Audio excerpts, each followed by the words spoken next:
மெட்டி சத்தம் கேட்காமத்தான் தலையை வெடிச்சிருச்சு வெகு நேரம்தான். வரப்பில் உன்னை பார்த்த மறுவேளைதான் இடுப்பில் நிற்காதையா ஏன் சேலதான். காலையிலும் காட்சி உண்டு சாத்தி கடி கதவத்தான் கட்டிலுக்கு கால் வலிச்ச கட்டாந்தர படுக்கதா. உடம்பு முழுக்க இப்போ ஒரு ரயில் ஓடுது மச்சான். வளைச்சு நறுக்க சொல்லி என் வளையல் கிஞ்சது மச்சான்.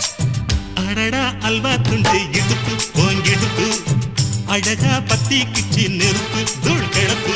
சலக்கு சலக்கு சரிக சேல சலக்கு சலக்கு வெலக்கு வெலக்கு